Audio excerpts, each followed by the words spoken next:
Como é que surgiu essa música aí, Filho Pródigo? A letra, a composição dela? Qual é a história por detrás dessa canção? Deus, quando ele me empresta, né, alguma coisa, eu costumo dizer, né, tudo que a gente tem é emprestado, né? Eu tinha essa canção, né, tinha a melodia. Deus tinha me presenteado com a melodia, mas não tinha letra. E eu ficava preocupado, falei, meu Deus, eu queria uma letra que casasse, né, que desse certo com a melodia. Porque às vezes, não sei se você já ouviu, a melodia é muito linda, mas a letra é pobre, né?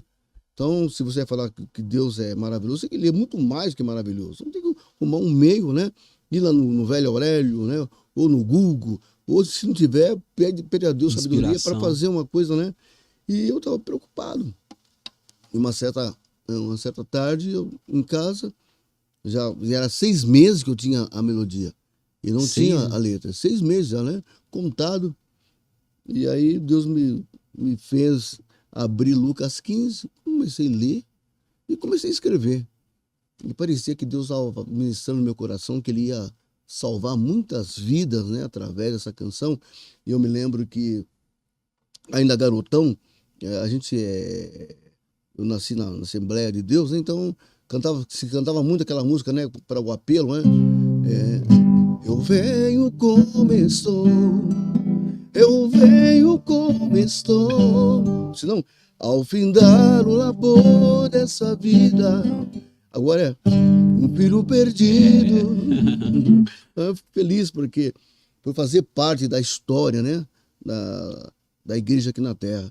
E essa canção realmente ela tem alcançado muitas vidas, né? Ultrapassou gerações, né? O que eu sei, né? O que eu não sei é muita coisa, só na eternidade, né? Ela é tocada na Europa, nos Estados Unidos, na África, né? Em vários lugares. Não saí fora do país, né? Mas essa música tem alcançado vidas, né? Muita história, coisa maravilhosa, né? Ô Gerson, você lembra qual foi o ano que você compôs essa música aí? Olha, foi o ano de 88, né? Esse ano vai fazer 36 anos, né? Faz 36 anos. Então foi nos meados de 88 que Deus nos emprestou, né? Nos concedeu essa canção. Você, estávamos falando aqui fora do ar, que você foi uma das pessoas que pregou o evangelho pro Ayrton Senna, né? Foi. Mas quem ganhou a Ayrton Senna para Cristo, quem começou todo esse processo foi a Neuza Itioca, que ministrou para um movimento de universitários, a ABU, onde estudava a Vivian. E lá ela ouviu o evangelho, se converteu a Cristo. E ela depois apresentou o Ayrton Senna para a Neuza. E nesse encontro ela diagnosticou, tinham feito um trabalho contra ele a nível espiritual. Ele já era o melhor piloto do mundo, mas as coisas não davam certo, sempre batia, quebrava, a bola dele batia na trave, mas não entrava, não saía o gol.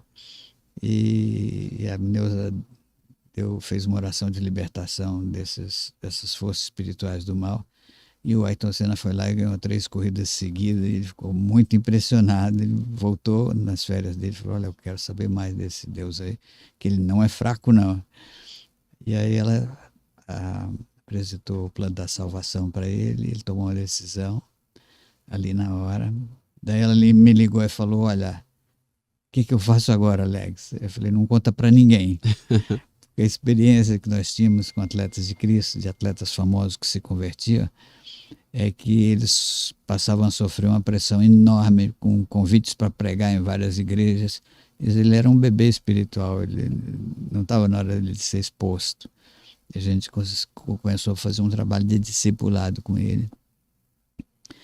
E até que um dia, e eu dei uma Bíblia na linguagem de hoje, que antigamente, a única contato dele com a Bíblia era uma Bíblia antiga da mãe dele, uma Bíblia católica, onde Cristo era escrito com CH ainda, ele não entendia nada, é português arcaico. Uhum. Eu dei uma Bíblia moderninha para ele, que ele vivia com ela na pasta, no briefcase dele. E ele ficou tão in love com Deus que ele queria saber de tudo. Ele me cravava de perguntas, assim, tinha umas que eu não podia responder. Eu falei, olha, me dá um tempo aí que eu vou estudar, depois eu te respondo essa aí. E nesse processo ele levou algum tempo, até que um dia ele já estava caminhando, já estava lendo a Bíblia toda, e aí ele achou uma passagem no Velho Testamento em que Deus falava para o cara que escreveu o livro, abre a tua boca e eu colocarei nela as minhas palavras. Aí ele tinha feito uma pole position no GP de Portugal, e quando foi para uma entrevista coletiva, ele abriu a boca, falou 20 minutos só sobre as coisas de Deus e foi uma bomba. O Prost, que era o adversário dele, falava que ele ficou louco e tirava o sarro dele com coisas do tipo: Senna existe, Deus conheceu ele, invertendo a coisa. E também criticava ele, dizendo que ele era falava muito em Deus, mas pilotava que nem um capeta. E então ele foi meio controverso isso aí, quando ele estava, depois ele foi abduzido por um grupo aí evangélico e que monopolizaram ele e não discipularam ele como um novo na fé, mas como uma estrela para promover a paróquia deles. Imagina que a arrecadação seria uma pizza. Ok. Agora vamos falar, tanto vai para educação, tanto vai para pagar juros. Explica para nós. Vamos lá. Então, na realidade, vamos imaginar essa grande pizza, tá? Então, o que faz? As pessoas pagam seus impostos, esses impostos, de qualquer forma, são recolhidos à Receita Federal, ok? Perfeito. Receita Federal controla isso, que é um órgão do Ministério da Fazenda. O que nós fazemos? O que a Câmara, por exemplo, que o Legislativo faz? Aí o governo diz o seguinte: olha, eu preciso X para educação, X para saúde, X para segurança pública, X para pagamento de dívida, de precatório e tal. Sim. Qual é o grande problema que nós estamos vivendo hoje? Bom, o governo dá então essas sugestões e manda para o Congresso. O Congresso o que faz? Ele reavalia isso, baseado logicamente na arrecadação, previsão de arrecadação do próximo ano, tá? E acaba dizendo o seguinte: tá bom, então nós vamos aprovar. Aí eu posso fazer mudanças nisso, falar, olha, não pode ser 10 para cá, pode ser 8 para cá e 12 para lá, por exemplo, para cada área. Então vamos lá. Eu não tenho exatamente esses dados agora do percentual exato, mas hoje, entre tudo que nós pagamos, por exemplo, uma parte dessa pizza para educação, uma parte para segurança pública. Agora, a grande parte da pizza hoje, tá? Ela é exatamente para um negócio chamado pagamento de juros da dívida. Nossa. O que é o pagamento dos juros da dívida? O governo, ele arrecada menos do que gasta. Quando, por exemplo, vocês ouvem falar, é o seguinte: olha, nós tivemos um déficit de 200 e tantos bilhões. O que quer dizer isso? Que o governo gastou mais do que arrecadou. Então, fica este buraco, tá? Como é que ele faz para pagar isso? Bom, primeiro que ele já tem uma dívida grande. Sim. Tá? Então, para você ter uma ideia, nós pagamos 1,3 bilhões de juros todos os dias. Ou seja, a gente paga esses juros e ele evapora. Seria para segurança, seria para saúde. O que poderíamos gastar em educação, em segurança, nós pagamos grande parte disso no pagamento de juros. Mês. Não, isso dia. Dia? 1,3 bilhões dia. fechou agora 0 hora da noite, nós estamos pagando 1,3 bilhões. Não, Agora, calma aí, calma. É isso aí. Não, É. não, não. Nós estamos falando nós estamos falando em mais de 500 bilhões por ano só de juros e serviço da dívida. E qual é a arrecadação Por quê? anual? 3 trilhões, 3 trilhões. 3.700. Ou seja, 500 bilhões. É só pagamento de juros. Eu estou dizendo eu estou falando do orçamento líquido, tá? Não estou nem sim. fazendo do total aí, Sim, que sim, aí sim. o líquido é menor, tá? Então veja bem, nós pagamos praticamente 25% de tudo que nós arrecadamos, nós pagamos de juros e serviço da dívida. Por que esse juros sobe? Porque veja bem, como é que é o juro da dívida? Eu preciso, por exemplo, é como uma casa. Vamos imaginar que eu tenho dívidas para pagar. Aí eu não tenho hoje. O que eu faço? Eu vou no banco, no agiota e pego o dinheiro. Aí o que eu faço? O mês que vem eu preciso pagar PC agiota. Aí eu vou em outro agiota e pego o dinheiro para pagar. Então eu vou rolando essa dívida e essa dívida vai crescendo a cada dia. Agora alguém pergunta, aonde vai parar? Esse é o problema do Brasil. Tá? Ou nós damos um choque nisso. E aí eu entendo que nós temos que inclusive dar uma reorganizada na nossa dívida, tá? Buscar as fontes disso tudo para poder melhorar esse relacionamento. Senão não vamos sair do buraco. Baterista é crente, Wagner? Baterista é crente, sim. Baterista é crente, sim. Baterista, na verdade, tem uns memes de baterista, cara, que quando eu olho, eu dou risada. Eu falei, cara, não é possível. Quando é que vai sair essa imagem? Eu não sei quem foi que construiu essa imagem de baterista, cara. Sério, eu não sei. Então, assim, mas eu acho que é a responsabilidade, é o compromisso. É o compromisso que nós temos que ter. É não um compromisso apenas com a questão música, porque nós estamos servindo uma instituição religiosa, onde tem pessoas que vão ali adorar a Deus através da música, né? Usar a música como ferramenta. Então, a gente tem que ter esse compromisso. Nós temos que ter essa... Porque se falta dinheiro na base de saúde, na unidade básica de saúde, falta dinheiro na segurança. Vai Aí faltar. você tocou num assunto interessante, que é assim, poxa, falta dinheiro na saúde, né? Mas como que falta o dinheiro na saúde e aparece 18 milhões de reais na conta da secretária de saúde, a doutora Patrícia? Não, calma aí. Isso aí é muito sério que você está falando.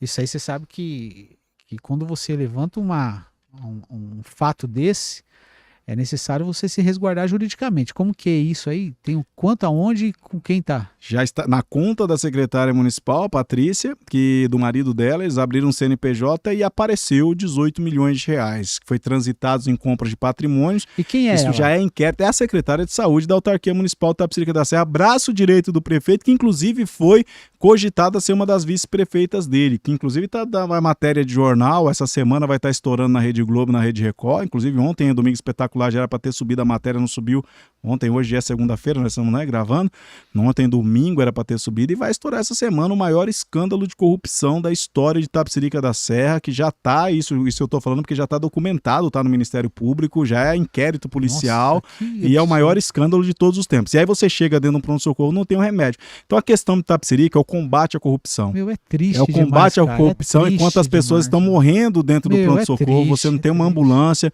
e você colocar 18 milhões de reais e você vê que o bandidismo amador, o bandidismo operante, aonde ela pôs um CNPJ no próprio nome dela e do marido dela e 18 milhões vindo...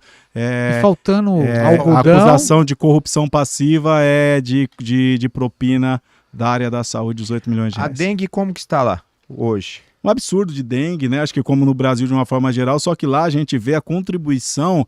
O prefeito, ele veste uns bonequinhos de Aedes aegypti, não sei o que, e vai para a comunidade fazer política eu catando vi. bagulho. Eu vi Só isso. que o próprio governo, ele contribui com a disseminação da criação do mosquito. Quando você pega as piscinas do próprio estádio abandonada, quando você pega as matas perto das escolas, nós denunciamos esses dias no Jardim Sampaio, criando, né? Criadouros dos mosquitos, focos do mosquito. Então ele faz aquele marketing chulo e ruim que eles ainda fazem, mas eles mesmos contribuem para a formação da dengue, que tá um desespero. Você não vê um fumaçador na cidade. E 18 milhões na e 18 conta. milhões na conta. Eu falo pra você, Quantos cara. fumaçador dava aí, hein? Nossa, 18 milhões na conta da secretária da saúde. Então, assim, é um absurdo. E é uma absurdo. cadeia, né? Porque se um município como Itapecerica não cuida, a zona sul de São Paulo vai sendo contagiada, Sim. em Bugaçu vai sendo contagiada. Não, toda a região. Eu peguei dengue, eu peguei dengue e eu vou falar pra você, absurdo, né? Eu tô até aqui abrindo aqui, até pra respaldar, não sei se é essa câmera aqui, produção, essa câmera aqui, né? Só para respaldar, esse documento que está na tela do meu celular é exatamente a portaria da Secretaria do Estado de Segurança Pública de São Paulo, da Polícia Civil, que resolve instaurar o inquérito policial para a justa e cabal apuração dos fatos e eventual débito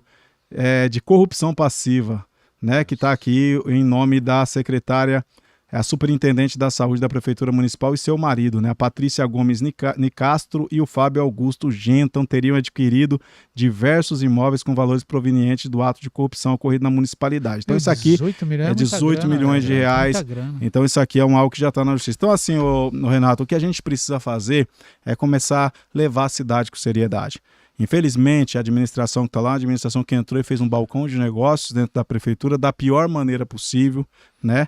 Com umas pessoas que entraram, é um absurdo, 48 meses você não ter apresentado um projetinho de começo, meio e fim. Sim. Ou um programa, né? Aquele que começa e não tem tempo para terminar, ou uma ação específica. Você não vê uma marca de governo.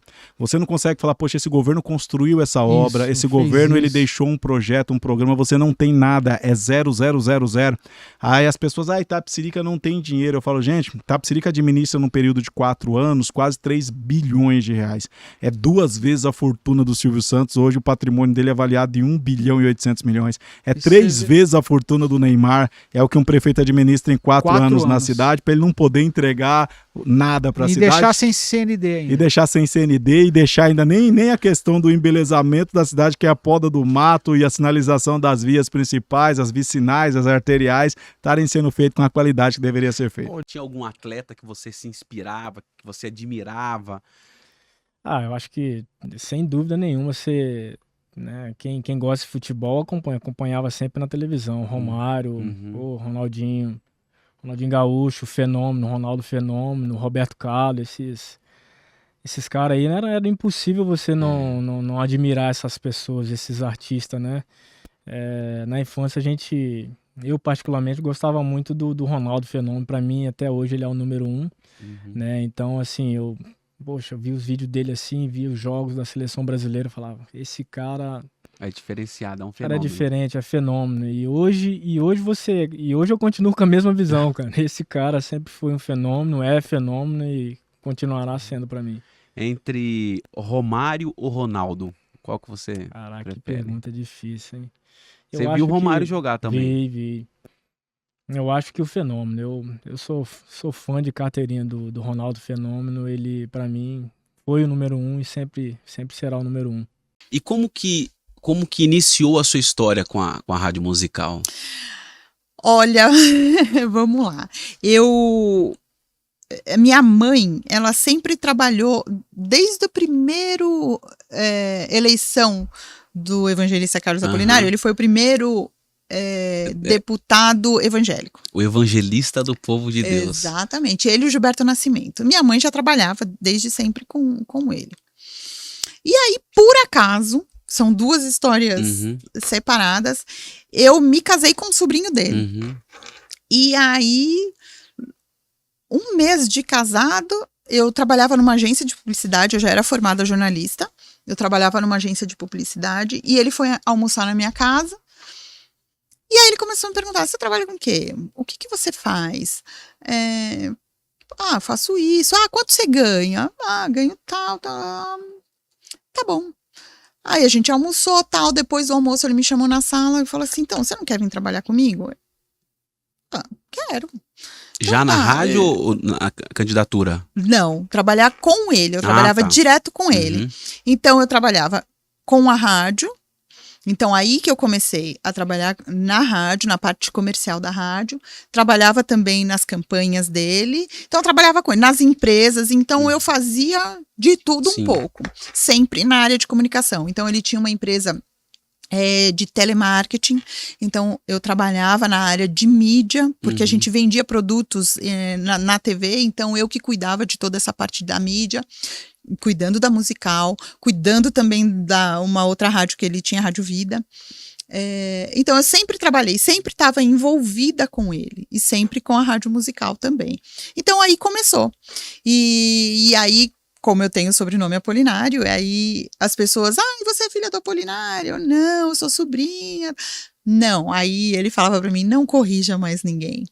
Se perguntarem, você fala que é, né? É porque ele não tinha filha. Não, então, só 2 filhos. A consideração dele realmente com você era de filha. E nos últimos anos de vida dele, ele faleceu em 2019.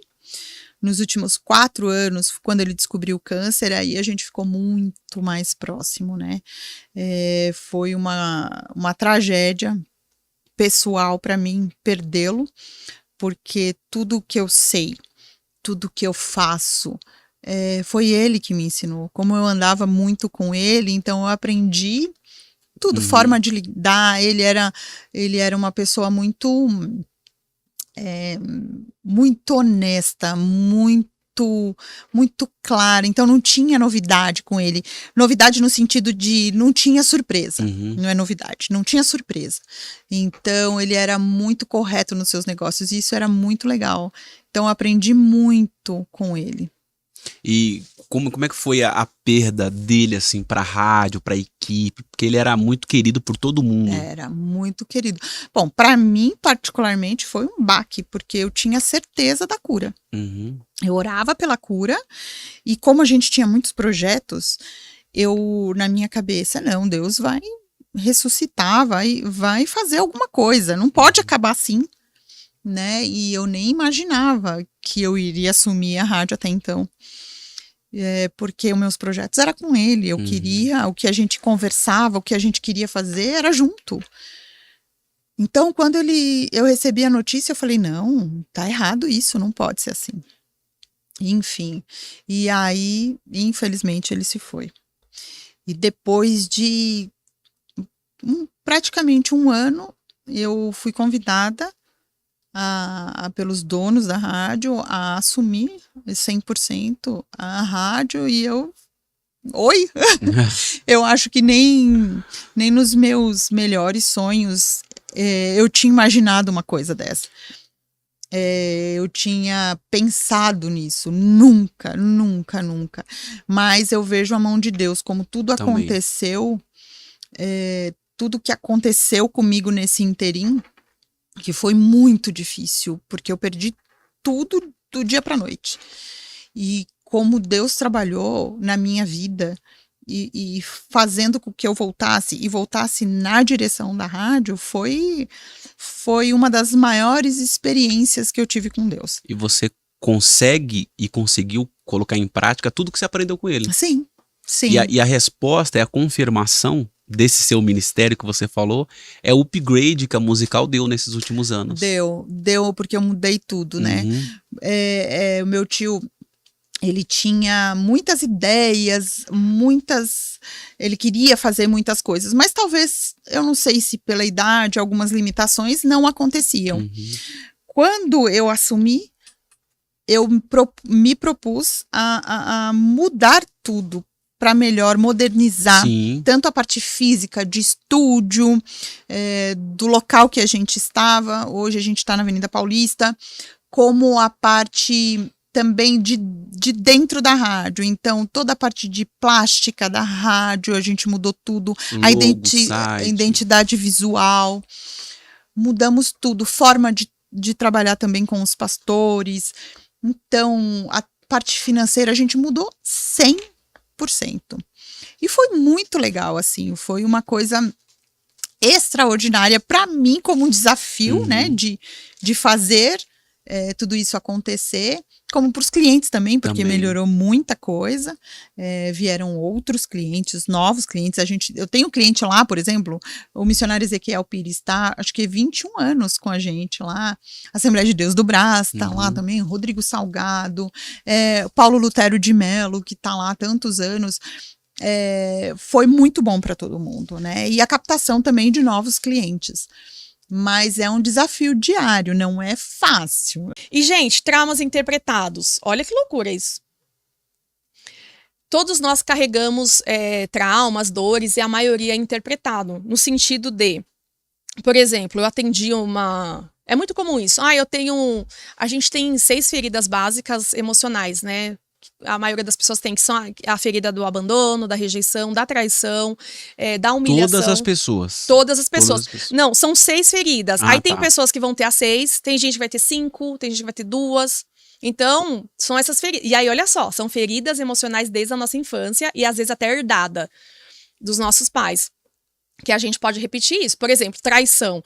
É um tema polêmico e eu tô falando bastante de relacionamento agora na minha rede social, porque o pessoal pede bastante. Mas se você, mulher, foi traída ou marido foi traído, pode ver que isso é uma repetição da sua família. Pode ver que sua mãe pode ter sido traída, seu pai, sua avó, e você tá repetindo isso, veio até você. Não, calma aí você me confundiu. A pessoa foi traída... E ela foi traída porque alguém da família dela também foi traída? Exatamente. Mas Isso é herança emocional. Não, tudo bem, mas vamos lá. Vamos supor, eu sou... Tem lá, sou casado. E aí, digamos, tem uma traição do lado da minha família. Mas quem me traiu foi minha esposa. O que a minha esposa tem a ver com esse outro lado da minha família? O que os estudos falam? Os relacionamentos, eles não são aleatórios. Então, a gente vai buscar de forma inconsciente aquela experiência para a gente reviver a dor familiar, porque isso está gravado em nosso DNA. Existe uma dor de traição aqui, existe uma dor de abandono, de rejeição. Então, a gente quer reviver essa dor. Não porque a gente quer, porque a gente é doido, de forma consciente. Ninguém quer sofrer, mas de forma inconsciente. Olha como que é a pergunta. A mulher fala assim, como que eu vou ser feliz, ou homem, como que eu vou ter um relacionamento feliz, saudável, quando minha mãe foi traída? Eu não posso fazer isso. Então, eu também tenho que ser traída. Não, deixa eu explicar mais uma vez. Aí, assim, é como se ela falasse assim, se eu for traída... Antes de falar isso, deixa eu explicar uma coisa. Dentro da gente tem um adulto e tem a chamada criança interior, que Freud chama. Essa criança interior, a pessoa pode ter 100 anos, ela tem, que é essa criança de 0 a 7 anos que gravou os traumas. Então, essa criança são as nossas emoções, tá dentro da gente. Onde a gente vai, a gente carrega essas emoções e essa criança interior que a gente chama. Então, essa criança, esse emocional, ele é capaz de fazer tudo pela nossa família de origem. A gente mata e morre pelos nossos pais. Pode ver, uma criança, ela faz isso. E a gente, na fase adulta, também a gente faz isso de forma inconsciente. Então, essa criança, as emoções falam assim, como eu vou ser feliz, como com meu marido, sem ser traída, quando minha mãe foi traída? Não. Eu tenho que também viver um relacionamento onde eu tenho a traição. Porque se eu for traída, eu tiro essa dor da traição da minha mãe, eu tiro dela e pego pra mim. Outro exemplo. Minha mãe tem câncer. Eu amo demais a minha mãe, eu não quero que ela morra. Então, eu vou desenvolver câncer. Porque aí, se eu tiver câncer, eu tiro de você e pego pra mim. Porque eu sou forte, eu dou conta de carregar. Você não, mãe, eu te amo tanto. Aí, ela vai lá e desenvolve o câncer. Só que se ela tiver o câncer, ela tirou da mãe? Não. Ao invés de ser uma mulher com câncer, são 2 mulheres com câncer. A filha e a mãe. Traição da mesma forma. Mas, gente, isso aqui não é uma regra de traição. Já entramos em temas polêmicos. Outra coisa de traição. Se sua mãe foi, você também pode ser, por lealdade a ela. Outras possibilidades. Se o seu pai traiu sua mãe, você pode ter criado uma revolta em relação ao seu pai, ter julgado ele, e tudo aquilo que você julga, você vai reviver na sua vida. Então, tem muita mulher que é traída porque ela julgou o pai, que ela viu a vida inteira. Isso aconteceu comigo, inclusive. De meu pai ter traído minha mãe minha vida inteira. Minha vida inteira não, a vida deles todinha, e eu julgava demais meu pai. Eu achava que eu honrava, nasci no berço evangélico, eu achava que eu tava abafando, né? E eu julgava muito. Meu pai tem vários filhos, eu tenho vários irmãos aí, né? Vários filhos fora do casamento, e eu julgava. E aí, na minha fase adulta, eu comecei a ser traída, eu também comecei a viver nessa repetição da minha mãe. Então, aí assim, quando você aprende isso, você fala, opa, isso aqui é da minha mãe, eu deixo com ela. Isso aqui é meu e eu vou seguir diferente. Igual você falou lá do seu pai. Eu sou igual ao meu pai em várias coisas, mas de casamento, opa, isso aqui não, isso aqui eu vou fazer diferente. Só que esse fazer diferente, a pessoa se sente não pertencente à família. Ela acha que ela tem que estar ali, ser traída ou ser solitária, ter câncer, depressão, igual as mulheres, obesidade, isso é muito comum. Não, todas as mulheres da minha família são obesas, vezes estão acima do peso, eu também tenho que ser. Se ela se ficar magra, ela não se vê pertencente naquele grupo. Aí, de forma inconsciente, ela quer o amor, ela quer estar ali naquele grupo, mesmo que isso gere uma dor, isso faça ela perder saúde, perder muitas coisas. É totalmente inconsciente. Quando ela vem para um processo terapêutico, hoje em dia, em uma sessão, você já consegue descobrir muita coisa. Ela consegue ver, eu estou sendo leal à dor da minha família, então eu não quero isso. Porque quando você repete a dor familiar, você não alivia a dor da sua mãe, das mulheres, você não alivia, pelo contrário, você deixa todo mundo mais triste, porque tem até uma frase que a gente fala, né? Isso para em mim. Então a traição parou em mim, o abandono parou em mim, a escassez financeira parou em mim, tudo parou em mim. Eu aprendi, eu perdoei e isso parou. Outro assunto que é muito comum, quem tá em casa vai se identificar, abuso sexual. Teve uma moça, e essa eu nem cheguei a atender, ela me chamou mas já atendi muitos casos assim. Ela me chamou no Instagram e falou assim, Raquel, me ajuda, pelo amor de Deus, o que eu tenho que fazer? Minha filha, com 9 anos, ela foi abusada pelo avô, e eu não sei o que eu faço, tô desesperada. A primeira pergunta que eu fiz, sabe o que foi? Quem mais na sua família teve abuso sexual? Aí ela falou, eu. Ninguém sabe disso, eu também fui abusada. Aconteceu um evento com essa mãe, ela não tratou, não perdoou, não resolveu, isso passou para a geração seguinte. Aí a filha dela foi abusada. Se a filha dela não buscar ajuda, não resolver, vai para neta, bisneta. E aí é algo emocional que o diabo tá por trás vendo tudo isso e ele trabalha nisso. Agora, eu não canto. Certo. Eu não faço parte de nenhum ministério da igreja, mas eu sou cristão. Certo. Eu vou à igreja, eu frequento, tomo Santa Ceia, eu me batismo, sou batizado, enfim. Eu posso ouvir música secular? O reino de Deus, para mim, não é um reino de não pode. Não é um reino de não pode. Não é um reino de regra. O reino de Deus, para mim, eu sei quem é Deus, eu amo tanto a Deus que isso não combina comigo. Mas se combinar com a pessoa? Então, se combina com a pessoa, significa que eu ainda não estou no reino de Deus. É simples assim. Então, a Bíblia diz assim, fica bem em você o louvor. Por que fica bem em você? Porque combina com você o louvor. Se combina comigo o louvor, é porque eu estou no reino de Deus. Agora, se eu digo que eu estou no reino, mas tudo que está acontecendo aqui, no mundo em geral, aquilo ali, para mim, não é um problema, e aí eu não estou no reino. Talvez eu esteja me enganando, mas é um tema polêmico. Não, muito polêmico. E mas, ó, quero voltar aqui para a gente falar só sobre isso. Vou te fazer uma citação. Não é pergunta por aquilo que eu sei, porque eu tenho a minha convicção. Sim, claro. Mas que eu já ouvi de muitas pessoas o que não tem nada a ver. Eu não vou te dar um exemplo bíblico. Eu acho que ajuda. A mulher samaritana em João capítulo 4. Por que a mulher samaritana em João 4 ela estava totalmente perdida? Por que ela estava totalmente perdida? Ela estava totalmente perdida justamente por causa disso que nós estamos conversando agora. Quando existe a divisão do reino do sul e do norte, depois da morte de Salomão, o que acontece? Os samaritanos começam a dizer, não, o lugar de adorar é aqui. Sim. E o que eles começam a adorar? Eles começam uma adoração que foi rejeitada por Deus, porque eles colocam os bezerrão lá, falam, esse foi o Deus que tirou a gente lá do Egito. E os outros, por outro lado, existia ali o povo que ficou de Judá, que estava lá em Sião, né, em Jerusalém, no templo. O que eles estavam fazendo lá? Adorando e dizendo assim, não, a adoração é aqui. Olha a confusão que isso virou na mente de uma pessoa que estava entre as duas coisas, transitando ali. O que essa mulher tinha no coração? Cara, o que será que é a adoração verdadeira? Quem será que é o Deus verdadeiro?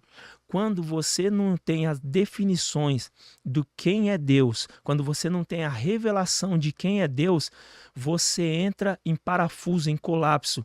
E nessa dúvida é onde o inimigo atua, porque a dúvida também é o oposto da adoração. E aí essa mulher estava totalmente perdida com seus problemas psicológicos, emocionais. Ela já não tinha mais marido, ela estava perdida em tantas questões, mas principalmente na religiosa também. Por quê? Por causa de uma adoração que estava ali contaminada. Uma adoração que estava contaminada. E quando nós estávamos falando aqui de ansiedade, para não fugir, né, da linha do raciocínio, eu era pastor de uma das maiores igrejas ali na região do Grajaú, quando eu fui acometido de uma depressão muito severa. Só que antes da depressão, eu tive um pico de estresse muito grande, de ansiedade. E eu passei dias sem dormir, dias mesmo sem dormir. E comecei a ter desmaios involuntários, e era um desmaio onde o meu cérebro, né, ele desligava o meu corpo, Meu e eu Deus. caía e eu ficava de olhos abertos, ouvindo todo mundo falar, mas eu não conseguia. Tem até uma síndrome que fala sobre a respeito dessa situação, eu não lembro aqui de cabeça, mas eu passei isso durante um período muito grande, até que eu entrasse numa depressão bem profunda. E foi ali para mim uma das piores. Foram 2 depressões que eu passei em minha vida, uma ainda muito jovem, com 30 anos de idade, e essa agora em 2014, e eu quase morri. E sendo pastor. E muitas vezes a pessoa fala assim: ah, mas eu sou pastor, sou líder ministerial, subo um monte, consagro, oro, e nós fazemos isso também. E eu não escapei de passar dessa depressão. Foi a vontade de Deus que eu passasse. Depois a gente entende o porquê. Mas ali eu pensei que eu iria morrer. E Deus, ele com a graça, né, me apresentou assim, né, um médico muito bom, um psiquiatra bom, ele formado e assim mais de 40 anos na área, e além de tudo cristão, da adventista, me deu uma assessoria assim divina e me ensinou muitas técnicas além, porque muitas vezes a pessoa pensa, é só tomar remédio e tudo. Não, tem técnicas que te ajudam. E ele me ensinou muita coisa em pouco tempo. Em menos de 2, 3 meses eu estava saindo daquela crise, e 6 meses eu estava voltando às minhas atividades. Então eu tomei remédios, precisei tomar, e eu aconselho a todos. Assim, a gente entrou nesse assunto aqui Sim, já claro. antes de alguns outros, mas você que está me ouvindo aqui nessa tarde de hoje, eu não sei como você está agora, mas se você passa uma crise de ansiedade, síndrome do pânico, uma depressão, seja ela qual for, você não precisa ficar sofrendo. Porque muitas vezes a pessoa fala assim, é a vontade de Deus que eu sofra, que eu venha penar, ou muitas vezes vem espiritualizar falando que isso é demônio, e não é. Porque o nosso cérebro, ele muitas vezes tem um mecanismo ali onde é necessário ter alguns hormônios e não chega até lá. E por isso você cai em depressão, você acaba se tornando uma pessoa depressiva, e os remédios nada mais são o quê? São agentes que vão ajudar você a sair dessa situação. É lógico que com isso, uma terapia, e lógico que acima de tudo Deus, porque o momento que eu passei isso, eu tive o apoio da minha família, eu tive o apoio dos meus filhos, mas eu tive Deus em primeiro lugar na minha vida, os remédios e o médico. Então foi um conjunto para que essa balança ela ficasse da maneira correta, equilibrada, e eu consegui sair dessa situação. E já faz 10 anos que eu passei por isso, e graças a Deus estou bem. E até hoje, né, eu dou algumas palestras a respeito desse assunto, para alguns lugares que eu passo, provavelmente igrejas, e eu aconselho muitas pessoas que estão passando por isso. Eu tenho um filho, uma filha, um esposo, uma esposa na família, tem que procurar ajuda. Não tem esse negócio de deixar, deixa a pessoa assim, uma hora ela sai, não sai, por livre e espontânea vontade, não sai sozinho da situação. E é por isso que, infelizmente, a cada 3 segundos no mundo, se a gente contar agora 1, 2, 3, uma pessoa está tirando a sua vida no mundo, né?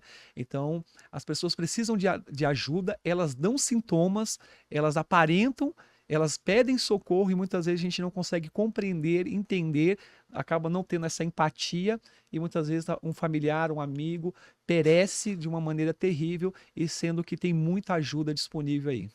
E hoje, a gente pode falar que é uma... Como é que fala? É meio que desigual, né? O trabalho que a igreja vem desenvolvendo, que você, como líder da Giardia, desenvolve com os concorrentes. É desigual, porque se você vê o tempo que o adolescente passa ali na igreja, né? Cultuando, ensaiando ou numa palestra, e o tempo que ele vai passar ali no YouTube, no TikTok. Eu estava lendo sobre isso na hoje. Netflix. Muito tempo eles em frente na mídia. O seu filho ele está sendo ensinado por quem? Por você? Fábio, é muito sério. É muito sério. A gente precisa despertar para isso.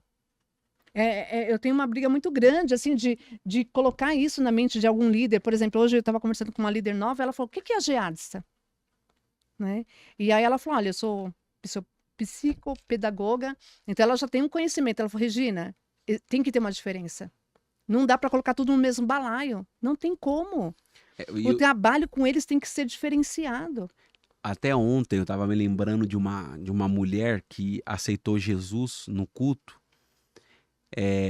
A mulher que aceitou Jesus no culto, é a mãe de uma adolescente. Tipo assim, a adolescente é da igreja, canta, participa do grupo de gesto, ora, tá ali, mas a mãe não era da igreja. Exatamente. E Exatamente. assim, isso mexeu muito comigo ontem, que eu até me vi dentro dessa situação, né, de você estar ali sendo um adolescente na sua casa, a única pessoa que serve a Deus. Então assim, além das dificuldades que muitos adolescentes enfrentam psicologicamente, emocionalmente, questão de hormônios também, que acaba afetando, tem essa questão espiritual, que às vezes o Espiritual. pai e a mãe são apenas frequentadores de igreja, que às vezes na igreja é uma coisa, em casa são outras, ou às vezes nem é da igreja. É aquela historinha, né, do menino que fala pro pastor, né? Que queria levar A gente não pode cama, morar né? aqui, né? Porque aqui meu pai é um, em casa ele é outro. Uhum. E é isso. Isso é muito real. Isso eu vivo todo dia. Eu tenho uma mensagem aqui de adolescente falando: tia, minha mãe não é aquela pessoa que está na igreja, eu não aguento mais. Eu quero fazer 18 anos para sair de casa. O que você pode falar dessas duas épocas aí, antes e depois da internet? Eu acredito que com a vinda da internet, tudo ficou muito mais fácil. Mas hoje nós temos uma enxurrada de informações, sendo que muitas vezes a pessoa que está recebendo a informação ela não tem base para recebê-la, tá? Longe de mim aqui questionar qualquer a qualidade na área de ensino, mas sim, tem algumas áreas que são questionáveis, né? Por quê? Porque o professor fala daquilo que aprendeu. E se ele não aprendeu, o que ele vai falar? Não é? Então, essas aulas vêm de uma demanda que a pessoa quer aprender tudo rápido. E quando a pessoa aprende rápido, ela vai pular etapas de aprendizado, de absorção, de domínio. No meu caso, eu tenho uma preferência muito grande em dar aula particular, porque eu vou dar aula e aprimorar a minha pedagogia pela absorção do meu aluno. Então, do mesmo jeito que não tem uma pessoa igual a outra, não existe uma aula igual a outra, e se você vai aperfeiçoar uma pessoa, você tem, no meu entendimento, é claro, que submeter essa pessoa a um conhecimento que depois de um tempo ela vá tirar suas próprias conclusões baseadas no que aprendeu. A questão é que quando você aprende muito rápido, você não tira conclusão nenhuma. Você só tem uma prática e você tem pouca análise. Então, você vai ser um músico limitado. Você vai ser um músico que, pelo tempo que nós começamos, se dava muito valor ao conhecimento, tá? Hoje se dá valor mais à prática. Algumas pessoas dão valor mais à prática, à velocidade. Então, pela prática, pela velocidade, você vai ser um tipo de músico. Pelo conhecimento, você vai ser outro tipo de músico. Sempre envolvido na igreja, sempre na parte de música, de coral, de grupo, que a gente chamava de conjunto, né, antigamente. Eu sou, apesar da cara de novinho, eu tenho 48 anos, né, então eu já vivi muitas coisas dentro da igreja, né, essas mudanças todas. Então a gente chamava de conjunto, depois virou banda, né, e agora grupo de louvor, que a gente está vivendo essa nova dimensão de espiritualidade musical dentro da igreja. Legal. E mudou muito a igreja daquela época. Eu não digo usos e costumes, que a gente sabe que sim. Mudou o contexto geral, né? As pessoas mudaram, né? Mas da questão da espiritualidade, do envolvimento das pessoas na igreja, o que o senhor tem? O senhor sente tem esse saudosismo do passado? De, antigamente era melhor, hoje tá melhor? Sinceramente, não tenho. Não, saudosismo não. Eu acho que assim, cada tempo tem o seu valor. Então eu valorizo o tempo. Quando eu era mais novo, na minha adolescência, pode dizer, até meu início, finalzinho da adolescência, a gente congregava numa igreja próximo de casa, da Adsa Brasil mesmo, na Vila Remo. Então, tipo, tudo aquilo que eu vivi, minha formação espiritual ali, valeu a pena, né? Eu gosto muito de lembrar daqueles momentos que marcaram a minha vida, Mas o que eu tô vivendo hoje também é muito bom. É muito bom aquilo tudo que a gente está vivendo. A espiritualidade, sinceramente,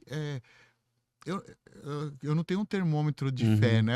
Sim. Para falar, não, antigamente tinha mais fé, tinha mais fervor, hoje tem menos. Não existe essa ferramenta de você medir fé. O que existe é o seu sentimento. O mesmo sentimento que eu tenho de amor a Jesus, de fervor, de adoração, que eu tinha quando eu congregava há 20, 30 anos atrás na igreja lá na Vila Remo, é a mesma percepção que eu tenho hoje. Né? E sinto até muitas vezes até mais liberdade hoje de adoração. Eu sinto no povo essa ânsia de buscar a presença de Deus através da adoração. As pessoas mudam, o perfil muda. As pessoas hoje são muito mais tecnológicas, as pessoas hoje estão muito mais estudadas, né? Então, qualquer coisa que você falava no púlpito, nossa, era lei. Hoje as pessoas discutem muito, questionam muito as coisas. Então, nesse perfil das pessoas, isso mudou bastante. Acho isso negativo? Não. Pelo contrário, eu acho que quanto mais você vai amadurecendo, você vai se questionando e você vai buscando melhorar. Então, assim, para cada época, você tem o seu valor. Então, eu sinto saudades do passado, porque quando você era mais jovem, você tinha mais força, mais vigor. Logicamente, mas eu não desprezo o dia de hoje, não sou saudosista, não tenho esse sentimento de saudosismo para mim, não. E hoje as pessoas procuram mais por questões de saúde ou beleza? Beleza, né? Ainda, sim. Um dos procedimentos, assim, que mais procuram hoje é a toxina botulínica, né, que é o famoso Botox, que é o que as pessoas não vivem sem, que é o queridinho, né, do momento. E que ele faz? Hoje, ele paralisa a musculatura. Então, todas essas ruguinhas, quando a gente faz algumas expressões que elas aparecem, ele paralisa para não ter essas expressões. Então, uma vez que você é muito... Igual eu, assim? Uma vez que você é muito expressivo, né? Vai marcando. Quanto mais você faz, por exemplo, essa carinha de bravo, vai marcando e vira uma cicatriz. Depois que vira uma cicatriz, é muito mais difícil de tirar. Por isso que é importante fazer o Botox antes, tanto o Botox preventivo, para não criar essa cicatriz. Então, todas as vezes que você tentar fazer essas carinhas de brava, de assustado, o Botox ele vai travar e você não vai conseguir fazer. E aí fica lisinho. Então você faz, só que não tem aquela marca, no caso, né? Isso, tira essas marcas. Então é por questão de saúde também ou não? É só aparência? Não, acho que não. Na minha área, eu aplico hoje o Botox por questão de aparência. Mas já tem médicos usam para questão de saúde, para enxaqueca, dentista. Inclusive, eu trabalho com dentista. Hoje eu trabalho em 3 clínicas e elas têm odontologia e a estética. Então, elas fazem para bruxismo, para as pessoas que ficam mordendo baixo. Então, aí é uma questão de saúde. Eu faço para estética. Entendi. Então, quer dizer que ela acaba fazendo o quê? Não estica o rosto. O quê? Ele só endurece. É uma toxina que ela tem afinidade, ela paralisa a musculatura. Então, quando você tenta mexer, você não consegue. Fica natural, tá? Mas você não consegue mexer. Então, você faz cara de assustado, por mais que você faça, não vai marcar. O meu tá marcando porque eu sou lactante, eu não posso fazer no momento. Mas ele não vai marcar. Quando você assustar, vai ficar lisinho. E aí, tem alguma idade máxima? Só até tal idade? Qualquer idade pode fazer? Não tem, qualquer idade pode fazer. A gente aconselha a começar com 25 anos. Que aí é o Botox preventivo. Faz uma vez por ano e fica tudo bem. E dura quanto tempo? De 4 a 6 meses. Depende do cotidiano, depende da pele, aí tudo depende de uma avaliação.